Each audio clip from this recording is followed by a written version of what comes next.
Good morning.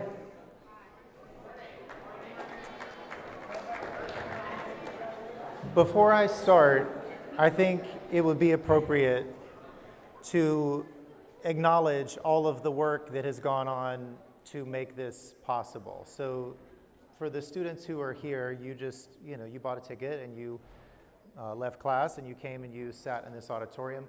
But there has been countless hours, days, weeks, months of preparation that has gone into making this possible. And so let's give a round of applause for all of the people, the hours, the man hours.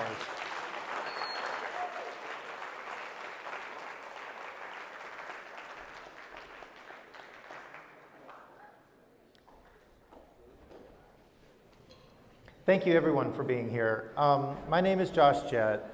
I do not teach at Gainesville High School. I do teach in the Alachua County public school system. I am at Santa Fe High School, as you can see here on the screen, which is just up the road, not too far. When I was thinking about, what should I say, there's different things I could speak about or could speak on or could touch on. And I had different potential, ideas about where I might want to go. I've been at the same school for a long time. Some students refer to me as the dinosaur because I've been at the same place, I've been in the same setting this is my 22nd year at Santa Fe High. I teach sciences, mostly biological sciences. Because I've been in the same place for so long, I am now starting to encounter children of former students. Okay, so it's this generation and generational type of scenario. And so I guess I wasn't prepared for that type of dynamic. And so a few years ago, I had a student and they came to me and they said, "Mr. Jett, do you remember so-and-so?" And I said, I remember him. He was one of my students maybe 20 years ago. Oh, that's my dad. So there's few things in life that will make you realize you're getting old, like having the realization that you're now teaching the child of someone who was also a child at some point. So I'm getting older, and I'm learning to embrace that. So his first question was, "Do you remember so-and-so?" That was my dad. His next question was, "What was my dad like when he was in high school?" So I began to reminisce and had some fun stories to tell him of his father and just what he was like when he was his age. And then the next question was one that was much more profound. And the question that this student asked me was, well, how is school different today compared to what it was when my dad was in school? And I didn't have an immediate answer for him when he asked me that question. And I said, clearly it is different. Nothing's going to stay the same over 2 decades. And so I kind of scratched my head, and it became something that kind of gnawed at me. And I kind of pondered that, and I wanted to kind of self-reflect on that question because it felt like something that needed more of an answer. So that's kind of what I want to talk to you about today is past, present, and future. My perspective is within the realm of the sciences. I'm a science teacher, and so that's my perspective. So I don't have much to comment on from the social studies or language arts, but I want to talk to you about my perspective in the sciences. All right, so here's me. This is me when I was your age. This is me. This would have been the mid-1990s. So I've always loved science. I knew I wanted to do science, to be around science. And at the time, it was more about, this is just fun, it's interesting, it's something that I enjoy. And then it became something like, hey, I could turn this into a job. This could be a career, this could be a career path. I enjoy being with people, I enjoy being with students, and it's become what I've done. So this would have been probably 1995. You know, this was a physical photograph that I had in a drawer. It's not time-stamped like your pictures in your camera roll are today. So my best guess is this is probably mid-1990s. So I would have been, I think, maybe 10th grade, maybe 11th grade when these photos were taken. Okay, so that's just kind of where I came from. And then the idea is, okay, well, from here and, you know, where I am now, how have I evolved, how have I changed in my perspective? All right, everyone in this room knows what these are. Right, but how many of you students know what this is? Pager. It's a pager, it is a pager. So I'm impressed that you knew that. So when I began teaching, if you were a student and you had one of these, it was sort of like today and you had one of these, right? So this would have been, like in the early 2000s, this would have been like the iPhone 18 Max Plus Platinum Edition, I guess. For those of you who don't know what a pager is, someone would call you and then it would display a number to tell you to call them, is what that would do. Okay, so it didn't send you a message, it didn't tell you anything other than, hey, call me back, please. That's what a pager was for.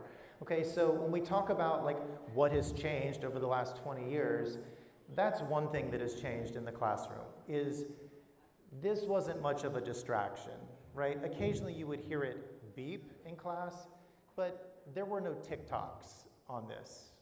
There was no Snapchat on this. There was no, you would not consider this to be social media, right? I mean, it would just tell you that you needed to call somebody back. Okay, then we have the rise of this. Okay, so we could go on 100 different rabbit trails and talk about the rise of technology and what has that done societally in terms of the dynamics in a classroom. Okay, that's not really the direction I'm going today, but certainly that's the elephant in the room. Okay, more than likely, most of you probably have one of those, and probably none of you have one of these. Okay, that would probably be a fair assessment. All right, the other thing that I would say is, we could talk about other cultural things, societal things, the clothes that I see being worn in the classroom, different, the music that you hear, when the ringtone goes off or the playlist comes on, those are different than what we saw and heard and experienced 20 years ago. A lot of things societally, culturally have changed. All right, if you are a student, I want you to look at this list. If you are an adult, I want you to look at this list. And if you are an adult, you probably don't know what most of those acronyms are. You might know what a few of those acronyms are. But if you are a student, you probably know what all of those acronyms are. All right, students, what do all of these acronyms have in common? Tests. All of these are tests. These are assessments. Some of these are district, small scale. Some of these are state assessments. Some of these are, bigger than that, college entrance exams. When I was growing up and when I started my career, you didn't have the vast majority of those. Okay, so I was going to say the older folks. The people who are more seasoned, the only ones that you probably have heard of would be things like SAT, ACT, PSAT, and all of those other ones in the middle kind of are pretty new. But you'll notice all of the people who are students now, if I asked you to name what those acronyms are, you probably could tell me which class it's connected to, when you take it in the school year, how much it counts towards your final grade.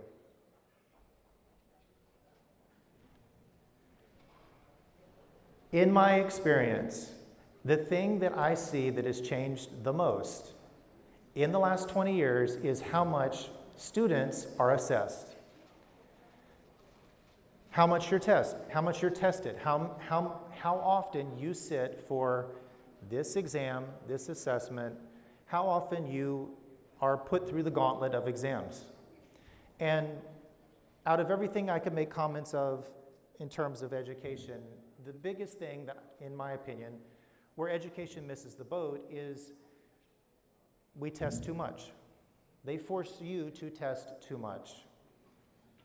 What do I propose? I do not claim to have the solution for everything, but from the perspective of science, what I would like to see is less of the assessment and more experiments. I would like to see less of the testing and more lab-based. Okay, let's look at inquiry. Let's do inquiry rather than this test and that test. And here's the next progress monitoring, and here's your EOC, and here's your next Ames test. All right, I want to talk to you a little bit about I teach biology primarily. I want to talk to you about one of my favorite inquiry-based activities that we do. I title it Time Machine Microscopy. And on one hand, it's very simple. There's nothing really elaborate or fancy about it, but it's profound in terms of what it enables students to discover about themselves, among other things. What I have students do is imagine that they have a time machine, and we're going back 300 some odd years, and let's imagine that we're Robert Hooke's assistant. Okay, so if you've had biology, you may remember Robert Hooke. Robert Hooke, as best we know, is the first person to discover a cell. He's also the person who coined the name, or the term, cells.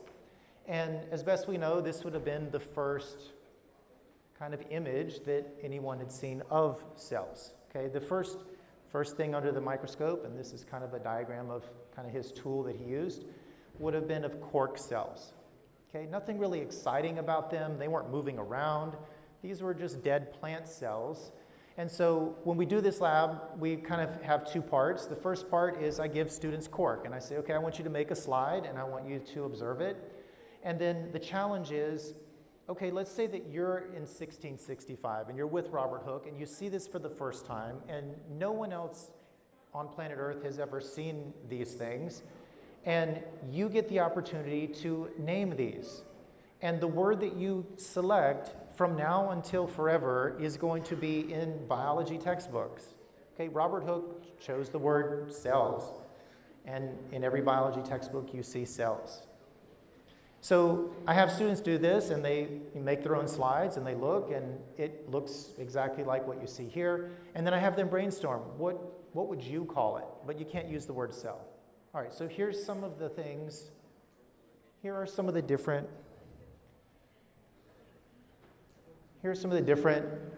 terms that students have proposed. Honeycombs. Okay, so honeycomb, pretty good. Bubbles, which incidentally, that was a term that Robert Hooke used in the book that he published, Micrographia. He even used the term bubble. They look like bubbles, but he ended up calling them cells. Enclosure, units, voids, spaces, cubicle, zones, compartments, sections, rooms, chambers. I teach at Santa Fe High School. We got agriculture. We have a lot of livestock. Stalls, tanks, pens, corrals, so maybe more of an agricultural slant for some of these. All of these are very creative renditions or versions of what those students, how they perceive them. All right, to me, I like this better than another Ames test, right? I like this better than another EOC. This is being creative. This is getting students to imagine, well, what does this mean to me? Okay, so I don't know that all of these would necessarily be a better choice than the word cell. I think cell is a pretty good choice for a textbook, but I could use some of these. I think some of these might be a good replacement for the word cell.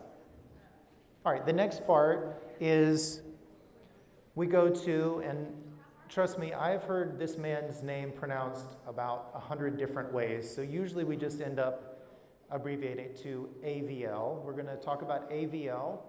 And as best we know, he's the first person to observe things that are actively alive and swimming around. So this goes back to the 1670s.